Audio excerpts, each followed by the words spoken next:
네, 올해 수능 난이도 평가부터 입시 전략 포인트는 무엇인지 입시 전문가와 함께 분석해 보겠습니다. 네, 임성호 종로학원 대표와 함께합니다. 어서 오십시오. 어서 오세요.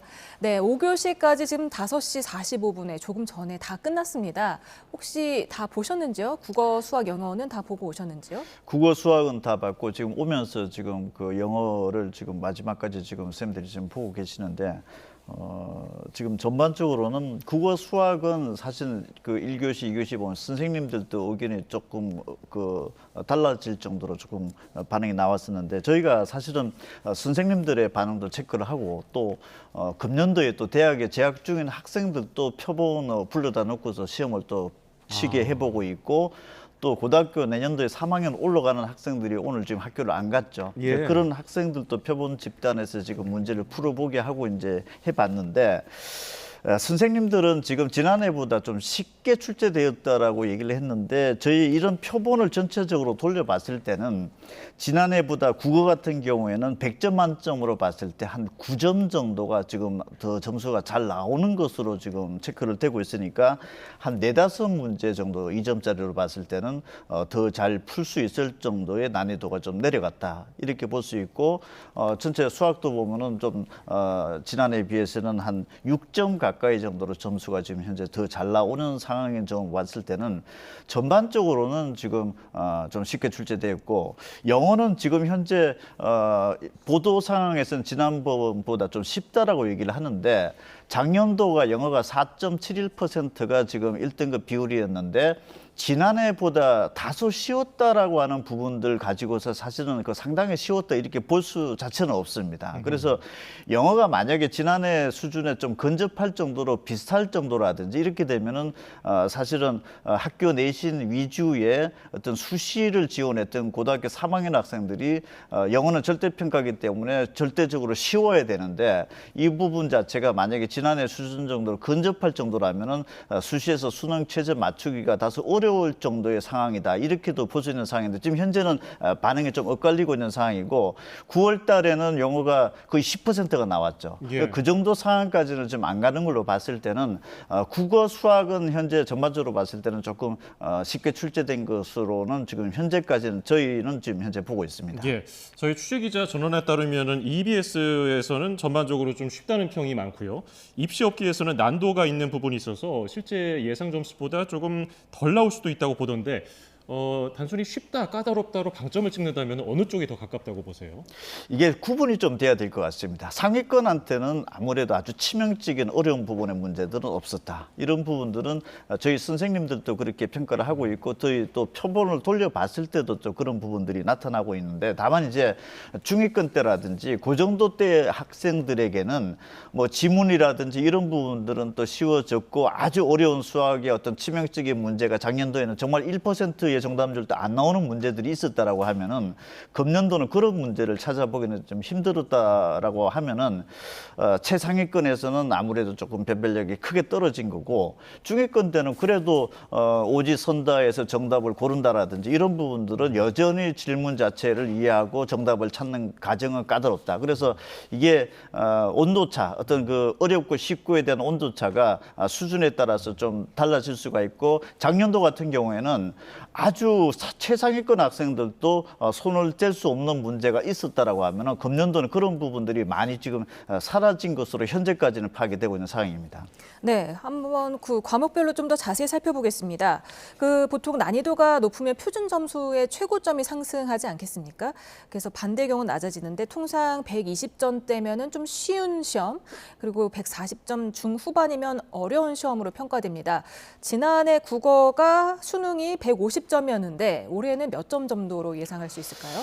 국어가 150점이면은 정말 이런 표현을 잘 안 쓰는지만 요즘에 우리가 흔히 얘기하면 불수능이라고 얘기할 정도로 쓰는 게 사실은 표준 점수 150점. 그리고 1등급 커트라인이 원점수 100점 기준으로 84점대 정도니까 1등급을 받기 위해서 거의 한 7문제, 8문제 정도를 틀려야 되는 수준이라고 하면은 대단히 좀 어려운 부분인데 지금 저희 표본으로 돌려봤을 때는 제가 봤을 때는 지난해 수능보다는 분명히 쉬워진 거고 국어가 2023학년도가 한 130점 130점 초반대 정도가 형성이 됐습니다. 134점대 형성이 됐는데 지금 현재 대학생이라든지 저희 또 재학생들 그 표본을 좀 오늘 돌려본 상황으로 봤을 때는 2023학년도에 준하는 수준대로 한 130점대 정도가 넘어가는 수준대가 되지 않을까 정도로 지금 현재 예상은 되고 있는데 물론 저녁 때 이제 또 재학생이라든지 재수생들이 표본이 들어오면 좀 달라질 수 있지만은 현재로 봤을 땐 지난해 150점대보다는 분명히 낮아진 건 사실인 것 같고 상황에 따라서 140점대도 깨지면서 한 130점대까지도 조심스럽게 예측이 되는 상황입니다. 그러면은 최근에 9월 모의평가와 비교한다면은 조금 더 어려운 겁니까? 9월 모의평가는 사실은 만점을 받더라도 특별한 의미가 없을 정도였죠. 그리고 9월 평가 모의고사 때는 국어가 지금 합격과 작문을 선택을 한 학생들은 만점 한 개도 안 틀렸어야 1등급에 진입할 정도였었고 언어 매체를 선택한 학생들도 97점이 1등급 커트라인이었으니까 3점 문항 한 문제 정도 틀렸을 정도였고 또 표준 점수가 129점, 합격과 작문은 126점이 나왔을 때니까 최상위권 학생들은 다 잘 맞았고 1등급에 들어왔다 하더라도 동점자 분포가 많은 구간대에 다들 형성이 되었기 때문에 한 개도 안 틀렸다 하더라도 좋은 대학의 합격에 안정적으로 갈 수 있는 구도는 아니었고 다른 과목이 어떻게 됐느냐에 따라서 결정이 될 수 있는 시험이었는데 그때보다는 조금 더 어려울 정도로 지금 현재 평가되고 있는 상황입니다. 네, 지금 국어와 수학은 공통 과목도 있고 선택 과목도 있지 않습니까? 그렇기 때문에 지금 말씀해 주신 뭐 화법과 작문 아니면 언어와 매체는 선택 과목인데요. 이번에는 수학을 한번 짚어보겠습니다. 수학이 지난해 수능 표준 점수 최고점이 148점이었는데 올해는 몇 점 정도로 예상하십니까? 지금 수학이 지난해 미적분이 148점이고 또 상대적으로 학률과 통계는 뭐 어렵게 출제되었다라고 하지만은 137점이었습니다. 표준 점수 최고점이. 그래서 미적분의 점수와 학률과 통계 점수의 137점, 11점 차까지 발생을 해서 사실은 지난해가 보통 문과 학생들의 학률과 통계고 이과 학생들이 미적분이었다라고 하면은 같은 점수를 맞고도 점수 차가 최대 구간에서 11점 차까지 벌어졌으니까 문이과 점수 격차가 대단히 크게 발생한 상황인데 금년도에도 여전히 문이과 점수 격차, 미적분이 학률과 통계보다는 점수가 높게 같은 원점수를 맞더라도 높게 형성될 수밖에 없는 상황인데 지난해 148점대보다는 다소 낮아지는 상황에 따라서는 한 140점대 초반대까지도 지금 볼 수 있는 상황인데 사실 표준 점수를 지금 현재 예상하기는 대단히 어려운 상황이긴 하지만은 지금 현재 미적분상으로 봤을 때는 100점 만점으로 봤을 때 지난해보다는 한 6점 정도가 앞서는 상황이다. 그러면은 이 6점 정도의 영향력이 지난해 1등급 커트라인이 84점이었다라고 하면은 지금 1등급 커트라인이 한 80점대 한 후반이라든지 상황에 따라서 90점대 초반까지 간다라고 하면은 사실은 표준 점수도 그에 따라서 148점이 지난해였다라고 하면 그보다는 좀 많이 떨어질 가능성이 높다 이렇게 볼 수 있는 상황입니다. 지난해 수능 때는 킬러 문항 논란이 있었잖아요. 22번인가로 기억을 하는데 이번에는 어땠습니까? 킬러 문항을 지난해 이제 특정을 해줬죠. 뭐 두세 가지 이상의 어떤 개념이 들어간다라든지 아주 뭐 복잡한 지문, 어려운 지문이 나온다라든지 하는 그런 형식적인 부분들은 모두 다 빠졌는데 지난해 수학 22번 같은 미분 문제 같은 경우에는 실제적으로 정답률이 거의 한 0.8% 정도밖에 안 나올 정도였는데 금년도 지금 외형적 상황으로 봤을 때는 뭐 두세 가지 개념이 들어온다라든지 아주 어려운 복잡한 지문이 들어오는 것도 외형적으로는 다 빠졌고 이 문제는 정말 손도 못 댈 수 있는 부분의 문제이다라고 특정을 하지는 못했습니다. 오늘 저희 선생님들도. 그래서 지난해처럼 거의 1%도 안 되는 정답률의 문제가 있느냐 없느냐 놓고 봤을 때는 거의 없다라고 볼 수 있고 요즘에 최근에 이제 경향 자체는 정답률이 한 50% 내외대 한 중간 정도 난이도대가 상당히 좀 어려운 부분들로 좀 되고 있는데 그러한 문항에서 변별력이 지금 거의 갈라지고 있는 상황이다. 그래서 지금 오늘 저녁에도 채점을 해보는 학생들은 거의 두 가지 중에 보기 5개 중에서 보면 두 가지를 압축을 해놓고 그 어느 것이 정답일지를 상당히 좀 혼란스러워했던 그런 문항들이 변별력 확보로 들어갔고 뭐 지난해처럼 치명적인 어떤 그 예전처럼 킬러 문항으로 특정되는 문항은 현재까지는 발견되지 않았습니다. 네, 지금 수학이 공통 과목도 있지만 이제 선택 과목이 확률과 통계가 있고요. 미적분이 있고 기하가 있지 않습니까? 지금 미적분이 상대적으로 좀 까다롭게 출제됐다 이런 평가를 받고 있는데 의대를 가고 싶어하는 학생들이 미적분을 많이 선택합니까? 대부분의 이과 학생들은 미적분을 선택을 하고 기하 학생들은 뭐 극히 드뭅니다. 그래서 미적분이 지금 어렵게 출제되느냐 쉽게 출제되느냐 이게 나오는데 사실 지금 현재 이 시점에서도 미적분이 지난해에 비해서 지금 뭐 어렵게 출제됐다. 지금 현재 얘기로는 상대적으로 확률과 통계의 어떤 그 선택 과목 문항이죠. 지금 8문제, 30문제 중에서 8문항이 확률과 통계 8문제가 있고 미적분 8문제가 있는데 상대적으로 그 8문항이 미적분이 조금 어렵게 출제됐다라고 하면은 또 이런 점수 체계가 지금 현재 표준 점수 체계로 놓고 봤을 때는 지금 같은 점수를 맞는다 하더라도 뭐 만점을 맞는다 하더라도 미적분은 지금 148점이 나오는데 확률과 통계에서 137점밖에 안 나오는 구도인데 지금 만약에 미적분 선택 과목에서 확률과 통계보다 다소 어렵게 출제됐다라고 하면은 미적분과 또 확률과 통계에서 같은 점수를 맞고도 점수 차가 더 벌어질 수도 있는 상황이 발생하기도 합니다. 예. 그래서 지금 이 상황들은 문이과 유불리에 직접적인 영향을 미칠 수 있는 거고 또 금년도가 무전공 선발, 문과든 이과든 다 지원할 수 있는 학과가 만들어졌기 때문에 이러한 어떤 미적분 확률과 통계의 점수 차 이 부분도 대단히 지금 관심 포인트로 지금 들어가는 해이기도 합니다. 예, 한 1시간 전쯤에 그 문제지가 공개된 영어 영역, 이 지난해 수능보다 쉽게 출제됐다는 조금 전 취재기자 전원이 있었는데 변별력 확보에는 문제가 없을까요? 사실은 뭐 영어는 지금 지난해 4.71%가 되면은 2만 명입니다. 1등급이 들어온 학생이. 그럼 그보다 조금 더 쉽게 출제가 된다라고 하면 2만 명보다 넘어가는 수치가 되는데 뭐 전국의 의대 모집 정원이 수시 정시 다 합쳐봐도 지금 한 4,500명 정도 되라고 하면은 최상위권에 있어서는 사실은 뭐 정시에 들어갔을 때는 큰 변별력 확보는 의미가 없는 거죠. 다만 이제 1등급에 대한 비율 자체가 늘어나게 되면은 지방권 소재 학생이라 이런 학교 내신이 우수한 학생들이 의대라든지 이런 데 집어넣고 지금 수시에서 수능 최저를 맞추느냐 그렇지 않느냐 이 부분에 중대한 어떤 결정 포인트에 있는 학생들은 영어가 쉽고 어렵고에 따라서 상당한 영향을 받게 되는데 지난해 수준 정도에서 예를 들어서 뭐 지난해 4.7%인데 금년도가 한 5, 6% 정도 선에서 머물렀다라고 하면은 사실은 정시에서는 큰 영향이 뭐 발휘할 수가 없는 거고 예. 어떻게 보면은 학교 내신 우수한 학생들이 수능 최저를 못 맞출 가능성은 조금 더 높아진 것이다 이렇게 볼 수 있고 국어하고 수학은 상대평가이기 때문에 쉽게 출제되든 어렵게 출제되든 1등급, 2등급이 4%, 11% 정해진 거죠. 그러니까 쉽고 어렵고에 따라서 수시에서 수능 최저 등급 확보가 유리하다, 불리하다 이런 부분들을 특정할 수는 없습니다. 네. 이번에 졸업생 응시수가 21년 만에 가장 많지 않았습니까? 2,042명이 늘어났는데 이 부분은 어떤 영향을 미칠까요?